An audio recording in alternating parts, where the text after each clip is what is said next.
Bueno, estamos con el vicepresidente del Banco Central de la República Argentina, el licenciado en Finanzas, dijo hace un tiempo que el IAF es para el Ministerio de Economía lo que regulara el campo, algo que la verdad hicimos propio nosotros. Y gracias también por venir y tener este 1 a 1, en donde la verdad lo que vamos a estar haciendo, recuerden que tenemos un número de WhatsApp, hemos recibido preguntas durante todo el día, las hemos tratado de ordenar y Vladimir aceptó este desafío de ir contestando todas las dudas, dentro de las cuales tenemos algo bastante variado, pero bueno, habiendo dicho eso, le dejo a Vladimir un minuto para que salude a nuestra audiencia. Bueno, muchas gracias a todos por la invitación nuevamente. Me acuerdo la primera vez que estuvimos en el IAF el año pasado, en condiciones donde todo pendía de un hilo. Así que hemos dado un recorrido bastante importante y hoy, bueno, estamos en esta conversación porque creo que se ha logrado mucho y nos permite tranquilamente conversar.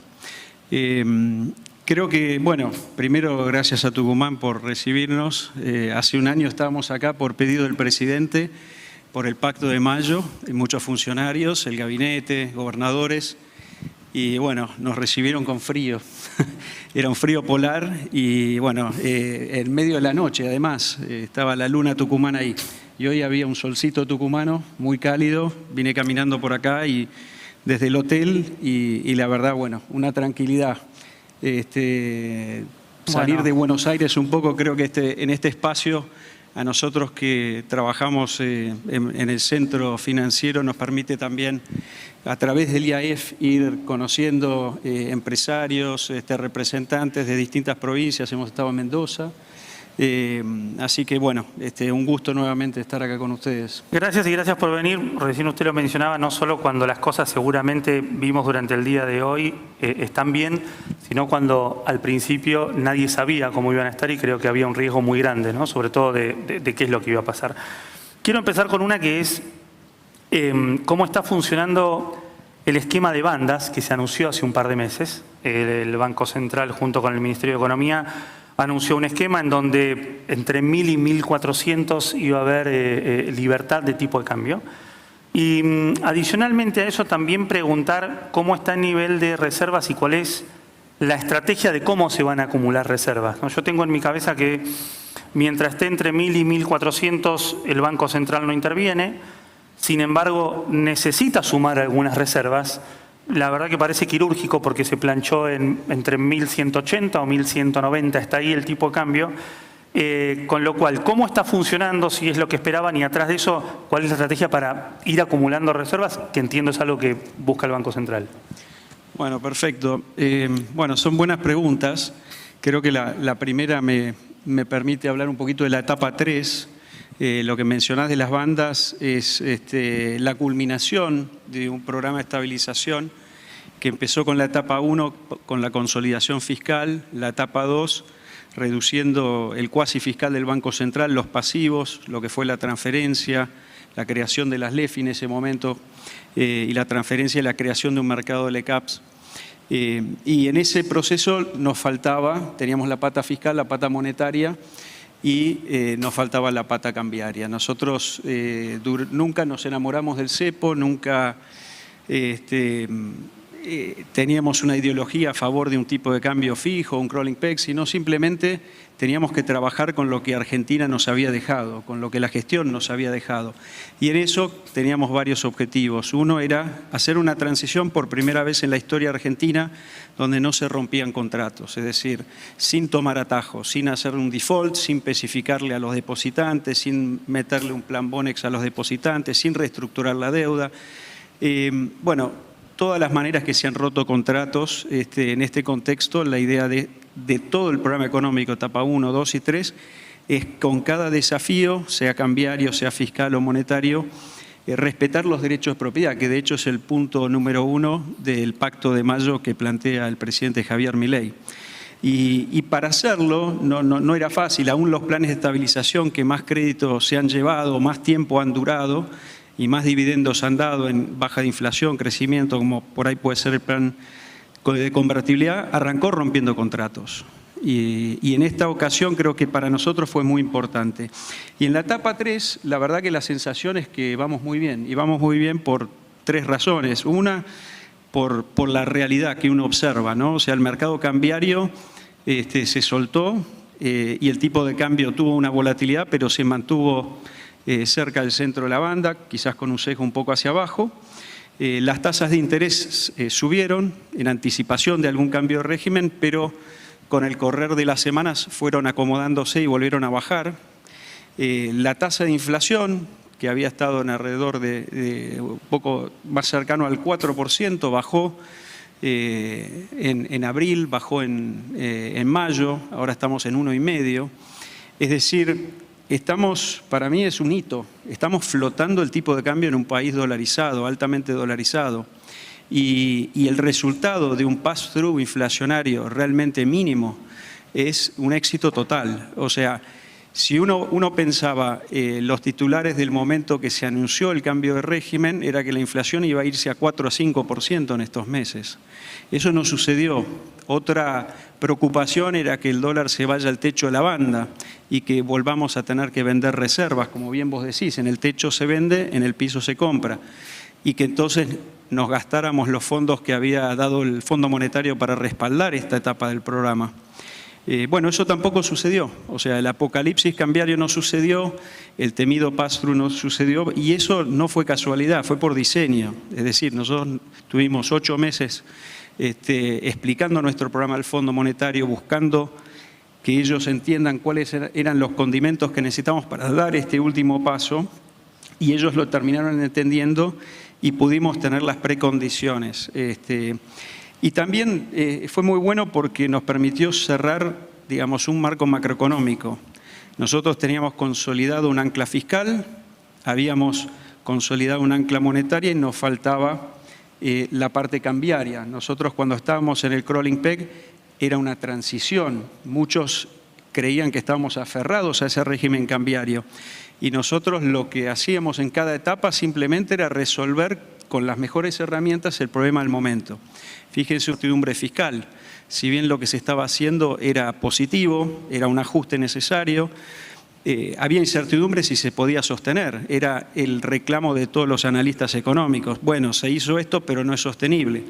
En lo monetario, nosotros logramos bajar la inflación. Si uno mira para atrás, fue muy exitoso, pero la manera que lo hicimos también creó incertidumbre, porque el libro de texto te dice que si sube la inflación, sube la tasa de interés.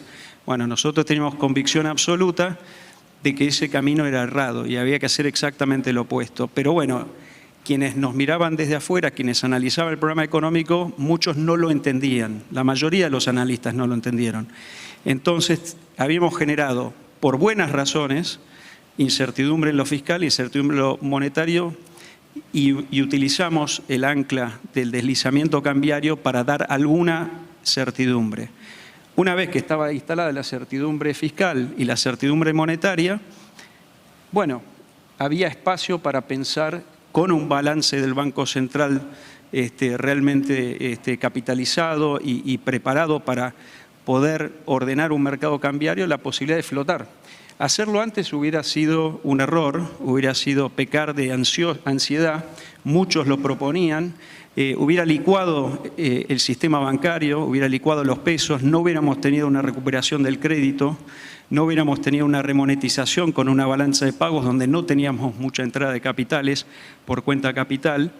Y entonces creo que al final de cuentas esta etapa 3 como que nos permite ver toda la película y juzgar el programa económico en todas las 3 digamos, dimensiones que necesitan ser consistentes. Hoy es un programa fuertemente consistente y como tercer punto te diría que se levantó el cepo, o sea, más allá de que el tipo de cambio flote o no, se levantaron restricciones. Los argentinos antes de los anuncios del 11 de abril compraban dólares a 1.370. Hoy están comprando los más baratos. ¿Es bueno, es malo? No sé, creo que para 44 millones de argentinos que durante la época del cepo, donde muchas empresas accedían a dólares, pero el ciudadano argentino no tenía derecho a comprar dólares, era un objetivo importante, porque en definitiva el modelo económico que plantea el presidente Milei es un modelo de libertad económica. Y no puede ser que la libertad la tengan empresas y no los individuos, no los ciudadanos del país. Y fue un gran desafío porque, podía haber mucha demanda reprimida, podría haber mucha incertidumbre y la gente salió y no pasó nada. Realmente no pasó nada. En realidad te diría lo siguiente, pasó lo que el ministro de Economía decía que iba a pasar. El ministro Caputo decía, el día que levantemos el cepo va a converger el dólar del mercado, el dólar paralelo, al dólar oficial. Y parecía algo imposible. La mayoría quizás apostaban al opuesto, pero es lo que sucedió. Entonces, para nosotros, yo creo que vos me preguntás este esquema de bandas, ¿cómo lo estamos viendo? Lo estamos viendo muy bien, como esquema puntual, pero también dentro del contexto en el cual uno va resolviendo desafíos en muchas dimensiones. Y las reservas, mira, es un tema que se ha instalado y siempre va a suceder, ¿no? Nosotros, cada vez que resolvés un problema, el desafío del sector público es que viene un reclamo nuevo, ¿no? O sea, la cola es interminable de reclamos, uno siempre va resolviendo la del que llega, pero después sigue, ¿no? Y el tema de las reservas, muchos que dijeron, bueno, muy bien se flota, pero falta comprar reservas. Y nosotros sentimos que lo primero y más importante es que se establezca bien el sistema cambiario, que se establezca que haya confianza, que la gente podía comprar dólares, que podía vender dólares, que el dólar no iba en una sola dirección, porque no hay mercados si no hay simetría de riesgos. Es decir, si un mercado va siempre para un lado, no es un mercado. Entonces, si nosotros interveníamos, podíamos generar algún tipo de, de presión o de sesgo en el mercado hacia arriba que haría pensar que es más de lo mismo. Nosotros queríamos mostrar que un mercado podía funcionar en Argentina con riesgo simétrico y es lo que sucedió. Y tampoco teníamos necesidad, no tenemos urgencia, a diferencia de muchas medidas que se tomaron el año pasado, donde había una sensación, de vida o muerte, ¿no? O sea, si esto no pasa, ¿qué se va a hacer? ¿Cuál es el plan B? Bueno, en este caso, si no compras reservas hoy, las compras mañana.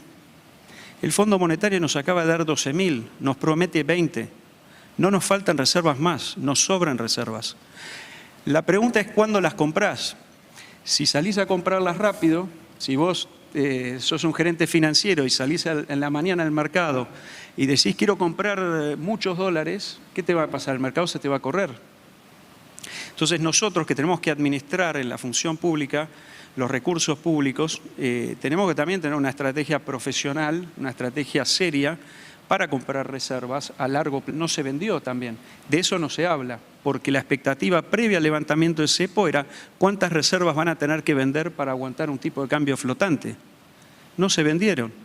Entonces la pregunta pasa a ser, ¿y cuántas compraron? ¿No compraron suficientes? No, ya nos las dieron, las tenemos.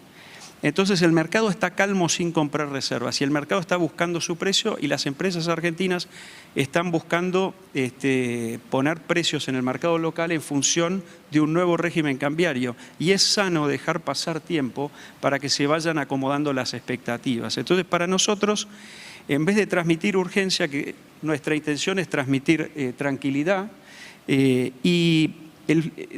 nosotros con un esquema flotante.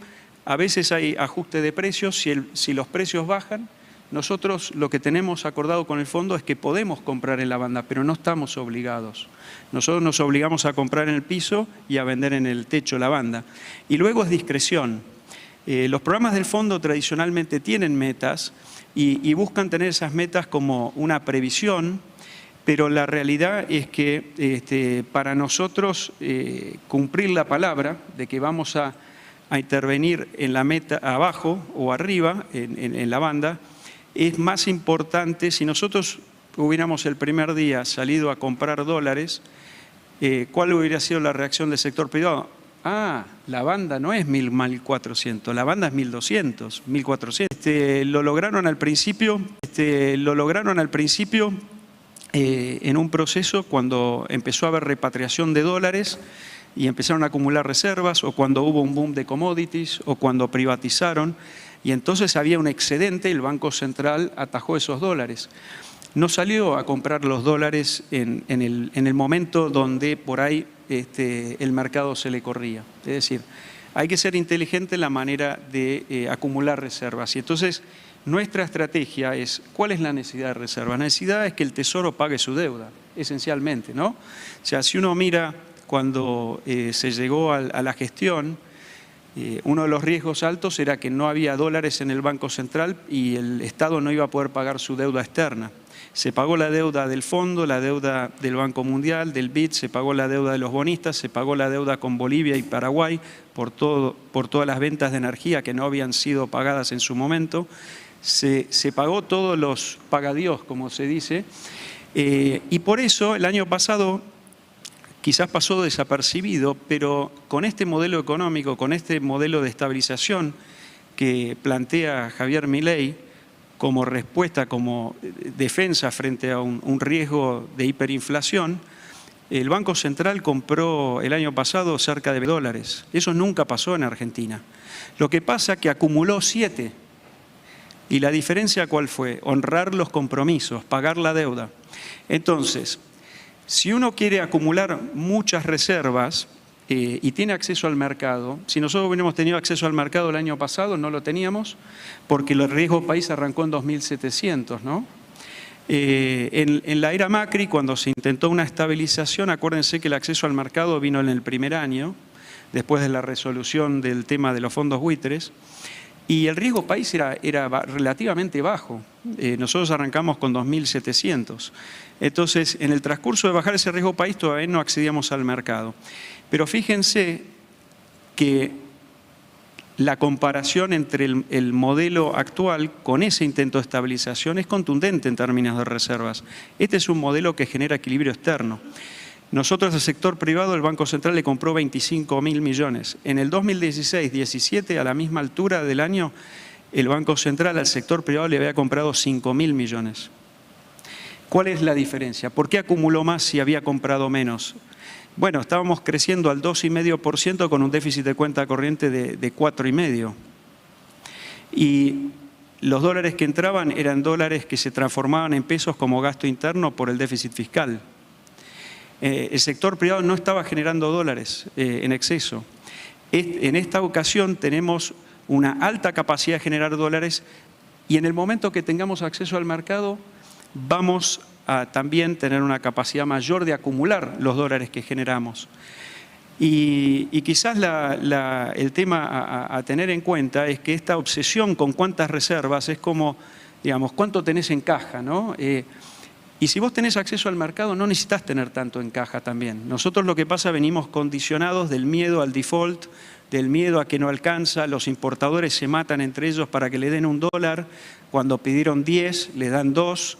Entonces, evidentemente, la sensación de que si hay una reserva la quiero yo primero, es un juego de suma cero, quedó muy enraizado. Entonces yo creo que es importante, digamos, pensar este tema de las reservas en el contexto en el que estamos, hacia dónde vamos y no desde dónde venimos.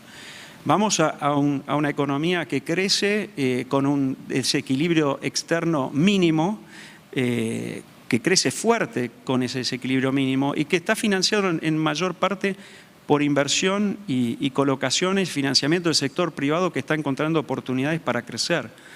Entonces creo que en ese sentido nosotros nos sentimos muy tranquilos. La estrategia, como te digo, no solo se anunció en la etapa 3 el tema de la flotación cambiaria, sino que más recientemente, quizás lo podemos llamar etapa 3.5, anunciamos que el Tesoro iba a incorporar dentro de sus licitaciones colocaciones con inversores del exterior y que para evitar un impacto del mercado cambiario, digamos que el tipo de cambio sea volátil porque entran dólares en una semana en particular, bueno, le iba a ofrecer suscribirlo directamente en dólares. Ya se colocaron 1.500 millones de dólares. Esos 1.500 millones de dólares, digamos, son dólares que ya compraste, no entraste al MULC para comprarlos, pero tenés otras herramientas. El Banco Central, nosotros con los anuncios estos también aclaramos que estábamos a punto de ejecutar un RIPO, 2.000 millones de dólares. Es decir, hoy tenemos más de 40.000 millones de dólares y no necesitamos salir a pagar caro el dólar porque el mercado te va a esperar. Lo vamos a ir acumulando reservas en la medida que las condiciones nos favorezcan y con herramientas distintas que no implican solamente ir al MULC. Así que estamos en ese sentido tranquilos con la estrategia y creo que si desde que asumió el gobierno y en particular el secretario de Finanzas y el ministro de Economía han logrado tener todos los dólares necesarios con el superávit fiscal, comprar esos dólares y pagar la deuda, la ansiedad de tener dólares para pagar la deuda, bueno, si lo hicieron en condiciones mucho más adversas, en estas condiciones va a ser mucho más fácil. Y nosotros en ese sentido creemos que es bueno dar una señal de tranquilidad y no ansiedad. Así que ya van a llegar y van a estar y se van a usar para permitirle a Argentina crecer fuertemente y honrar todos los contratos. Mencionó riesgo país, tengo pregunta de riesgo país, mencionó fase 3, 3.5, tengo de la fase 4 y la 5, mencionó dolarización y bimonetización, también tengo de esas y del caso de Perú. En Mendoza tuvimos al presidente del Banco Central de Perú, el que no sabe, le cuento que es el mismo presidente desde el año 2006, Julio Velarde. Pasan los gobiernos y la verdad creo que un Banco Central fuerte le da credibilidad justamente para que pase lo que está pasando en un país vecino. Pero me agarro de la bimonetización y la dolarización. Hace poco también el gobierno anunció una medida de mayor transaccionalidad en dólares, de elevar montos sin justificar y usar los dólares en el colchón. Con lo cual, acá la pregunta que estoy recibiendo es si vamos camino hacia eso, si vamos camino a una bimonetización y luego una dolarización, considerando que el presidente, uno de los estandartes que tuvo cuando asumió el gobierno fue que él quería dolarizar la economía. ¿Vamos hacia algo de eso o no? Mira, lo que nosotros hemos planteado en este esquema es una competencia de monedas. A veces se confunde con dolarización, pero en definitiva la competencia de monedas requiere lo que vos mencionabas antes. Estos anuncios que mencionabas son los anuncios que hizo ARCA, que hizo el Ministerio de Economía, y realmente apuntan a buscar que el dólar tenga un rol transaccional. O sea, nosotros durante este año y medio en el Banco Central hicimos muchos esfuerzos para, a través de la estabilidad, a través de la desregulación del sistema bancario, que el peso adquiera funciones que no tenía. El peso no era la unidad de cuenta, nadie pensaba en pesos, los precios, tampoco era un vehículo de ahorro, y entonces, le faltaban algunas funciones a esa moneda. Nosotros fuimos recuperando esas funciones y hoy se puede conseguir crédito en pesos, se puede poner precios en pesos sin esperar que hay que cambiarlos todos los días, como era en diciembre de 2023. Y el dólar, ¿qué le faltaba? El dólar era una unidad de cuenta, era un mecanismo de ahorro, pero le faltaba la transacción. Y entonces estas medidas apuntan a que sea fácil, que sea para el individuo, digamos, usar sus dólares, no estar perseguido por tener esos ahorros. Uno de los grandes desafíos de Argentina histórico es una baja tasa de ahorro.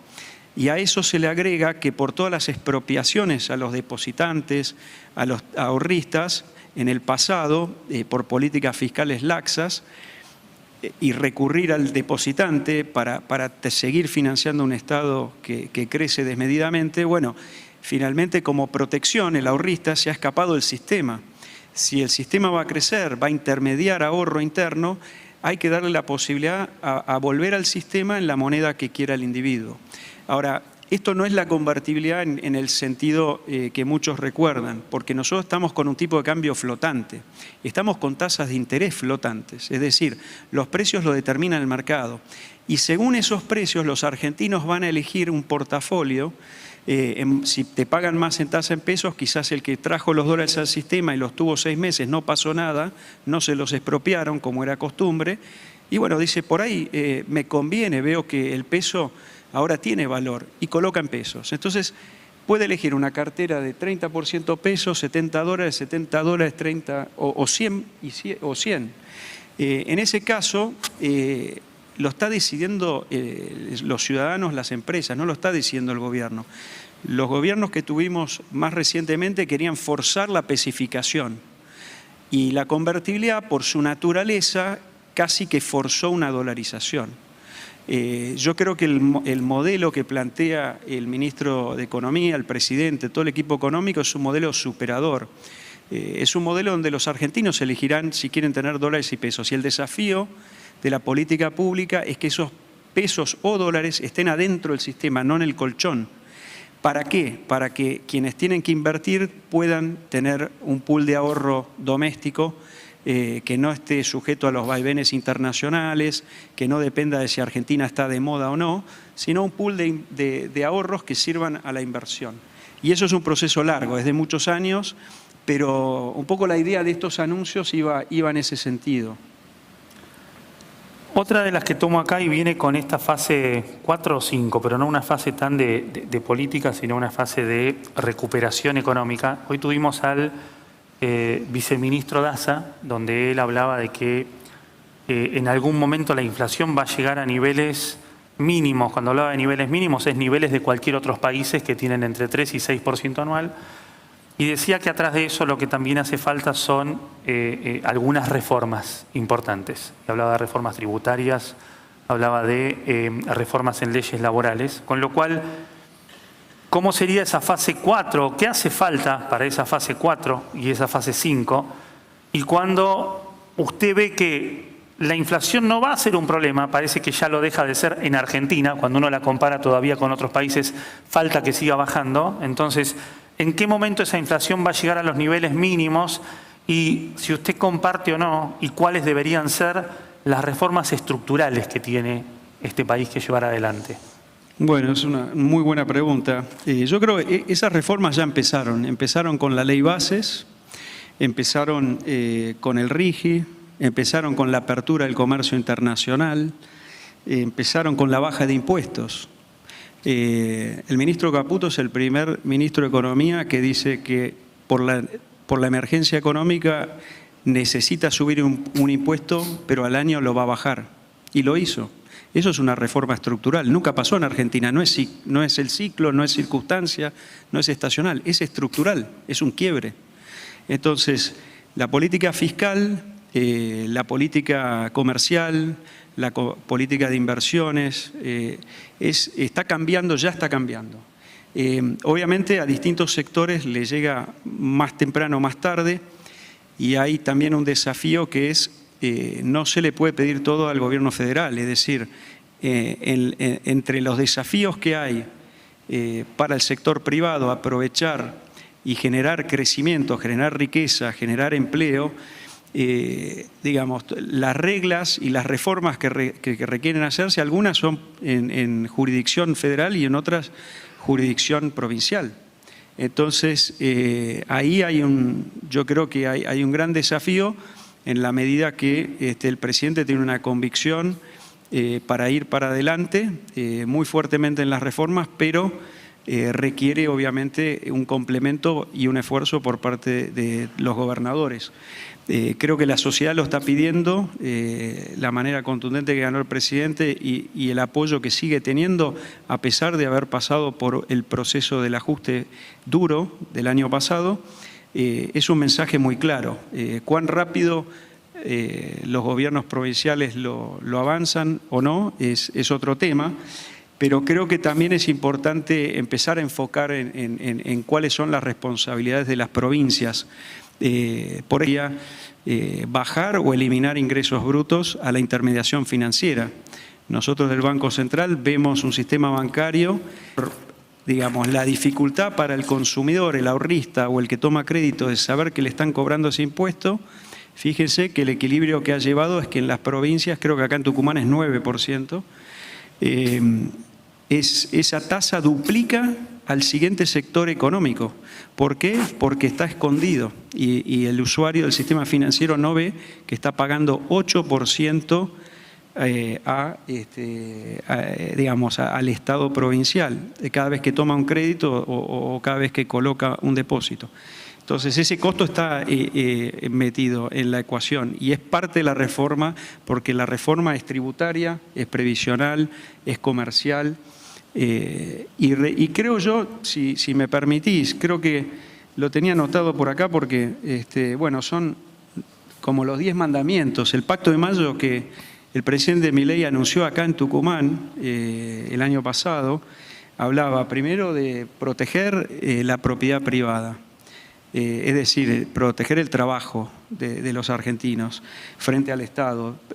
Hablaba del equilibrio fiscal innegociable, hablaba de bajar el gasto público a niveles históricos del 25% para darle lugar al sector privado a crecer. Eso significa la baja del gasto público, lo que apunta es a bajar impuestos, ¿no? O sea, eso lo decía Friedman, digamos, el impuesto más claro es el gasto público, porque hay que financiarlo o con moneda o con deuda o con impuestos. La deuda son impuestos futuros.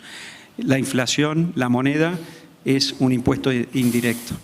Entonces, la manera de bajar los impuestos para el sector privado pueda ser más competitivo a nivel gobierno federal, pero también a gobiernos provinciales, es parte de la reforma. Y eso va a ser un continuo. Creo que también se habla de la educación, también de la coparticipación, la explotación de recursos naturales, que ya estamos viendo que está en marcha, y bueno, la apertura del comercio, que como es un proceso largo, pero es un proceso que ya arrancó. Y fíjense una cosa, que son temas que no dependen del tipo de cambio, no dependen de lo que muchas veces ha sido la variable de ajuste de los modelos de desequilibrio macroeconómico. Digamos, la ropa en Argentina, los electrónicos han sido caros bajo cualquier esquema monetario cambiario que uno se recuerde. Si había tipo de cambio flotante, fijo, dolarización, especificación, metas de inflación, agregados monetarios. No depende del tipo de cambio eso, depende del comercio exterior. Eso es una reforma estructural muy importante para ganar competitividad. Porque creo que cuando hablamos de reformas estamos pensando en eso, en recuperar productividad, crecimiento sostenible, y detrás de aumentos salariales sostenibles está la productividad. O sea, ese es el determinante principal del aumento de salarios, que permite a su vez aumentar el consumo, que es lo que estaban pensando las autoridades provinciales acá cuando hablan de la economía, hablan del consumo. Bueno, no vas a aumentar el consumo si no aumentas salarios, y no vas a aumentar salarios de manera sostenida, sin crisis recurrentes, si no aumentas la productividad. Y para eso hay que hacer reformas estructurales. Así que para aumentar el consumo tiene que haber un compromiso muy fuerte de los gobiernos provinciales de acá en adelante. El compromiso del gobierno federal está clarísimo, estuvo clarísimo desde el primer día. El otro falta ganarlo, y creo que es importante ponerla, no solo hablar de qué reformas se necesitan, sino hablar de quién tiene la responsabilidad de llevarlas a cabo, porque si no parece que el presidente es el único que trabaja. Entonces creo que eso también es parte del clic, el cambio de chip que hay que hacer cuando hablemos de reformas. Tengo un montón de preguntas. Lo primero que voy a hacer es pedir disculpas a la audiencia porque hay absolutamente de todo y me están retando y me están diciendo que queda poco tiempo, con lo cual voy a hacer dos más, espero que tengamos tiempo para dos, que dejan un poco la parte técnica y se van a ir más a la parte tal vez personal. Al final del día creo que todos somos seres humanos que trabajamos un montón. Y quiero hacer dos preguntas que están relacionadas no tanto con la parte técnica. La primera tiene que ver con, en estos 18 meses imagino que quien está en un país como Argentina y trabajando dentro de lo que tiene que ver justamente con el equipo económico, usted debe haber tenido momentos de euforia y momentos difíciles. Con lo cual, ¿cuáles fueron esos dos? O sea, ¿cuál fue el pico y cuál fue el valle en este periodo que está trabajando en el Banco Central? Bueno, a ver...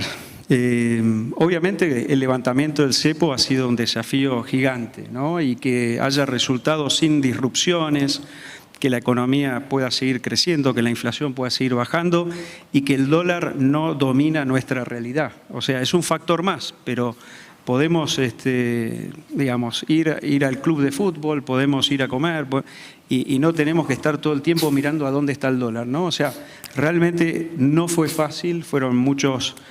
Digamos, desde que arrancamos fuimos preparando esto y creo que eso obviamente fue un momento de euforia porque hubo mucho trabajo de todo el equipo, del presidente mismo, mucha expectativa y también mucho coraje, ¿no? Porque un político común hubiera elegido esperar hasta después de las elecciones.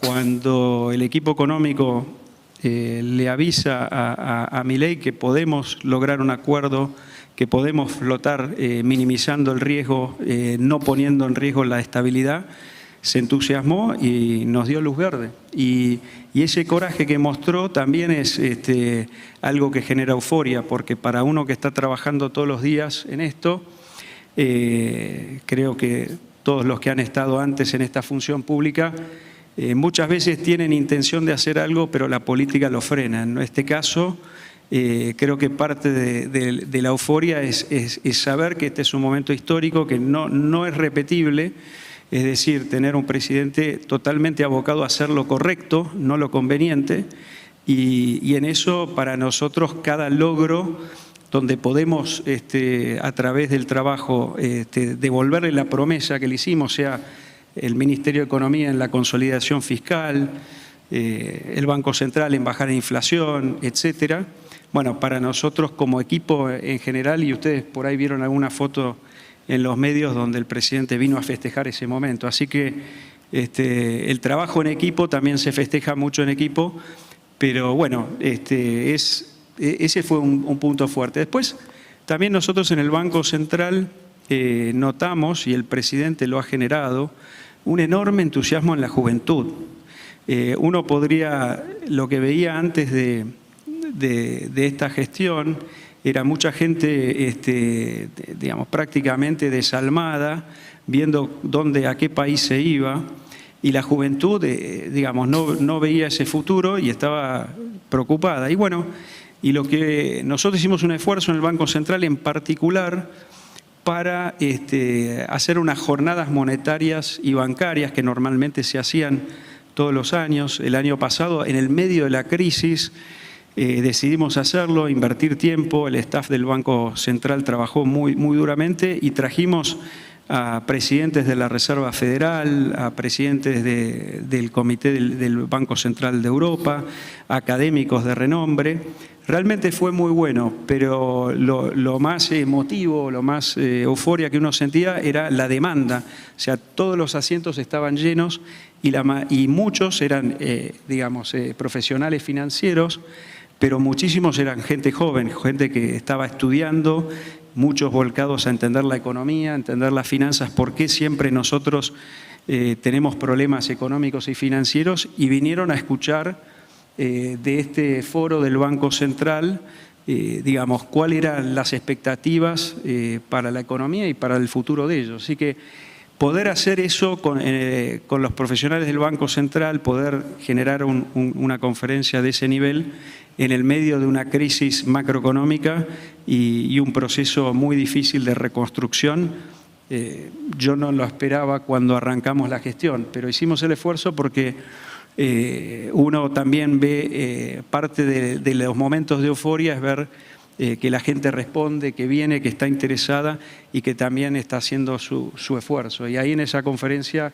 era muy visible ese acompañamiento y entusiasmo por el programa económico. 8:30, Reggi, creo que teníamos la agenda, pero dije que 2 preguntas más, así que voy con la última.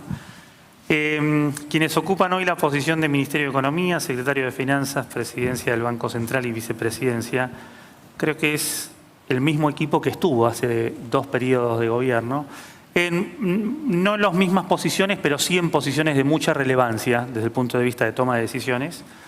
Y acá es una pregunta que tiene que ver con qué cambió de cómo se hacían las cosas o cómo se tomaban las decisiones hace unos 8 años respecto de cómo se toman ahora y por qué volver. ¿Por qué cuando uno tiene esa chance volver a nuevamente estar ahí en la trinchera? Tal vez en una situación que encima era peor de la que había hace 8 años atrás, ¿no? Sí, coincido, era mucho peor. Estuvimos al borde de la hiperinflación. O sea, la base monetaria pasó de 8 puntos del PBI a 2,5. O sea, la gente le huía al peso y el Banco Central imprimía pesos pagando tasa de interés cada vez más alta y el Banco Central había sido vaciado. Desde la salida de la convertibilidad hasta el 2023, el fisco se financió con el Banco Central de la República Argentina en más de 60 puntos del PBI. Eso es básicamente algo parecido al stock de deuda pública que hay hoy. Es decir, La otra mitad de la deuda pública que no se vio fue, digamos, un financiamiento monetario y de entrega de reservas contra letras intransferibles, realmente importante. Así que yo diría que para nosotros la situación efectivamente era mucho peor. Y además, en la primera experiencia había una sensación de que, digamos, no había una sensación de riesgo de reversión de la política económica. Había una sensación de que si estaban las personas que querían llegar al objetivo, probablemente el objetivo se llegaba. Y sin embargo hubo una reversión y volvió una gestión que volvió a las prácticas de siempre, el desequilibrio macroeconómico, el descalabro financiero y atar todo con alambres. Entonces, y en particular el alambre más grande fue el cepo, para que todo no reviente. Bueno, en ese momento yo creo que las condiciones financieras, de hecho Argentina recuperó el acceso al mercado el primer año de la gestión. Entonces hoy realmente era mucho más difícil. Ahora, ¿por qué uno vuelve? Creo primero que nada, todos en el equipo económico y el presidente cuando se candidateó, todos teníamos la imagen y la preocupación y el miedo de que Argentina podía ir a hacer una Venezuela nueva en Latinoamérica, ¿no? Venezuela era un país muy rico, con reservas digamos, muy cercanas a la de Arabia Saudita y sin embargo, fíjense dónde está. Y bueno, en ese escenario yo creo que lo que se veía en el 2023 era un estallido que podía llevar a una disolución social. Ya habíamos visto hiperinflaciones y no es una crisis solo financiera, es económica, social y política. Caen gobiernos, entonces, ¿qué podía surgir de eso? Y, digamos, el riesgo era que fuera un escenario de Venezuela. Así que creo que todos estábamos motivados de evitar esto, primero. Y segundo, creo que digamos, muchos habían estado en el gobierno anterior y creo que en el gobierno anterior de Macri había una gestión que estaba muy particionada, o sea, la decisión económica era un sinfín de voluntades y buenas ideas e intentos, pero que no podía coordinarse de ninguna manera. Es decir, cuando estás en una emergencia económica, cuando tenés que tomar decisiones, lo mejor que puedes tener es un equipo chico, con consenso y sin egos. Y en ese sentido creo que el presidente Milei convocó al ministro Caputo, quien convocó al resto del equipo, con la percepción de que tenía las capacidades de salir de la crisis. Y el equipo económico se mantuvo chico, se mantuvo, digamos, siempre orientado a la misma dirección, y eso es lo que te permitió buscar el equilibrio general, porque si dividís la toma de decisiones de la política pública en muchas partes, tenés un ministro parcial en su cartera. Uno maximiza inversión, otro minimiza inflación, otro... bueno, y así en todas las carteras. Obviamente uno de los temas más difíciles de los planes de estabilización y la gestión en general es que cada decisión es un trade-off, o sea, uno no toma decisiones por lo que quiere, toma decisiones por lo que la realidad puede, las restricciones presupuestarias permiten, y elegir, digamos, hoy bajar la tasa, mañana flexibilizar el tipo de cambio, es un orden de prioridad, es una secuencia y tener, digamos, un equipo compacto, un presidente que le da todo el apoyo político sin tener que consultar a otras fuentes de una coalición muy amplia con diversidad de agenda, es una oportunidad importante. Entonces creo que también teníamos la convicción que poniendo el hombro, poniendo el trabajo, se podía lograr un objetivo que en otro tipo de organización, con menos respaldo político, fue imposible. Así que creo que, bueno, se han dado las circunstancias y en ese sentido, bueno, esperemos que bueno, Argentina pueda seguir logrando y afianzando lo que se está haciendo y que lo que siempre se plantea ante cada desafío nuevo es, bueno, si es sostenible lo logrado. Esa pregunta nunca se va a ir, o sea, siempre en el mismo matrimonio uno entra y luego se ve que hay sostenibilidad o no, pero nadie la puede predecir de antemano.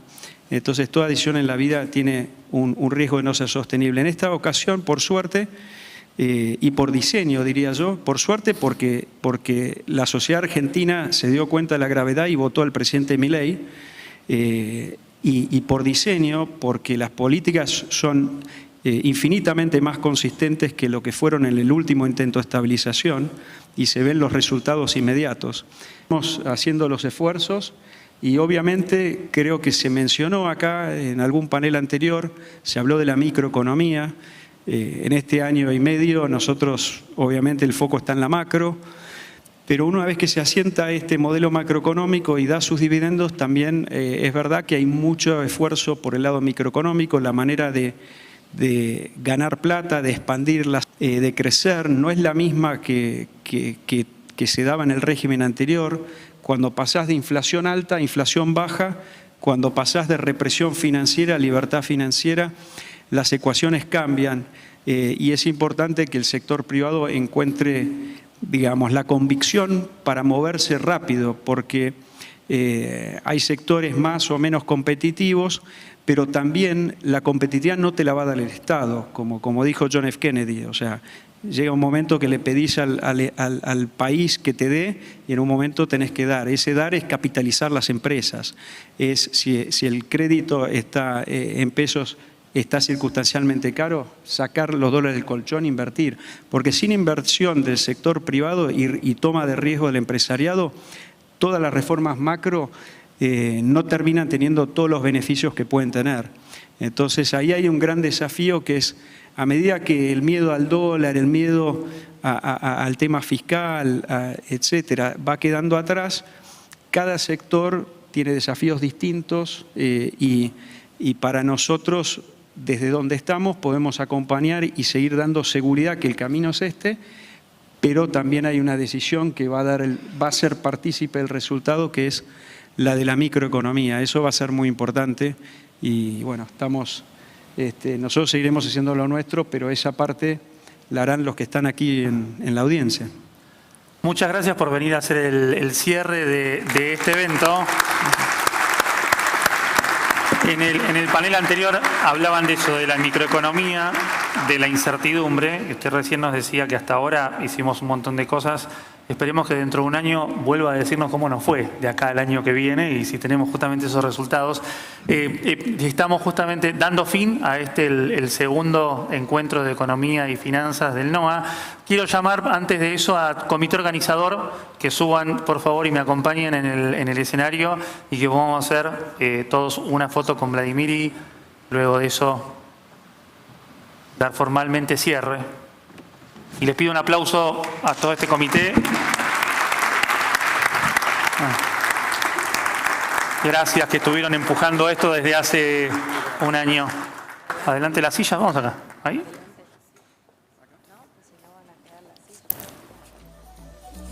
Acá estamos bien. Muy bien, Reggie, muy bien.